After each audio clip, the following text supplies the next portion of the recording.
Am I the asshole for telling my wife she should get a job if she doesn't want her ex to contribute to child support anymore? Here's the deal. Both my wife and I are in our mid-30s. She has a 16-year-old son and two daughters, all with the same guy. I can't have children of my own. They broke up about 10 years ago. We have known each other for about 8 years, basically right after her divorce. We always got along great. We started dating, and then she and her kids moved in with me. We got married. I've always treated them I would my own kids. We got married, and she was able to stay home with the kids. When she was with him, they lived with his parents. They moved out and were living with her aunt before she moved in with me while she worked a full-time job. Her aunt's house is a bit nicer than mine. Anyways, her ex is a world-class lowlife. My wife hates him. The kids hate him. His own parents hate time. They come to our house from time to time to see their grandkids, usually take them out somewhere, and they've always looked so disappointed when they hear a story about him. He gives her child support of $1,200 a month.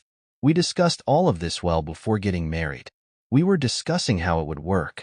I would feel a little uncomfortable being financially responsible for 5 people financially on my own. I had only ever been responsible for me.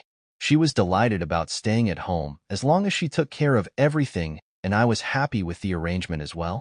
Well, we're married for a couple years and everything is going good, for the most part. Normal feuds. Then her son turned 16.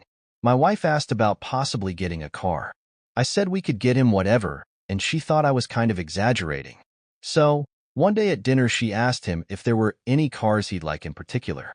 He jokingly asked for a BMW. She was like, "Okay, we'll see." I tell her I'm serious, and we buy him the BMW and he's like shocked. He couldn't believe it. He knew I paid for it because my wife doesn't have an income-producing job, but it was from both of us. I told all the kids, enjoy this one. You're all getting a really nice car right when you turn 16. It'll be the one time we do this. You've got to work hard because you're buying your second. The girls were super excited too. X finds out about this and gets a major attitude about it. He throws a huge fit about his child support amount. I'm not really sure why he cared. I would think he would be happy he would get something nice. He sent her a message saying something like, "If you can afford a BMW, then I shouldn't be giving you anything. I make good money, don't live in extreme luxury by any means. I'm not super wealthy. I paid $250,000 for this house, although it's worth a bit more now. I never really had help like this from my parents. I always thought that if I had kids of my own, I would buy them a nice car when they turned 16 and give them money to buy a condo or a starter home. A nice little head start so they don't have to work 2 jobs or struggle super hard." She told me about it and asked if we even need him to send the money anymore. I explained the situation in detail to her, informing her that the $1,200 covers some of the monthly expenses for the kids like healthcare, food, and clothes, and this was just a one-time thing and that impacts things like retirement. Then I informed her if I lose my job, we could start falling behind really quickly. Overall, at $400 a month kid, until they turn 18, it would cost $64,800.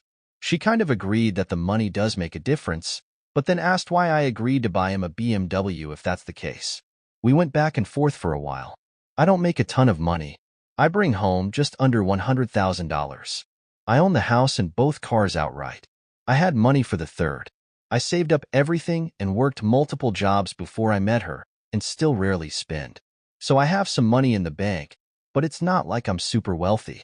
So, he starts sending her pictures of his disgusting apartment what he's living in to try to guilt trip her. He lives in a studio and just has a TV and a mattress on the floor and refuses to clean it. She starts to sympathize with him after talking about how bad he was before.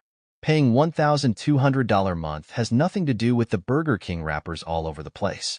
It went on for a few weeks with him bringing it up. After the second check he sent, she brings it up again and I snapped. I went off like, "Hey, if you want to go get a job and contribute then by all means go ahead." Then she looked so distraught. She was like, "You don't think I contribute?" And started crying. I meant financially, obviously. She does all the housework, but she still took it to heart. Then one of the girls asked her for something that costs money, and she says, "I don't know. I don't have a job, so you'd have to ask for permission," right in front of me. They don't ask me for anything like that. Like it's her money too. That's how it was always understood. I don't think I would have agreed to the marriage where she stayed at home without the child support checks coming in. I probably would have agreed to it part-time, but I'm wondering if I'm in the wrong here. I don't want to be mean because I do care about her a lot. I just think this is so ridiculous and am looking for other opinions. So, am I the asshole here?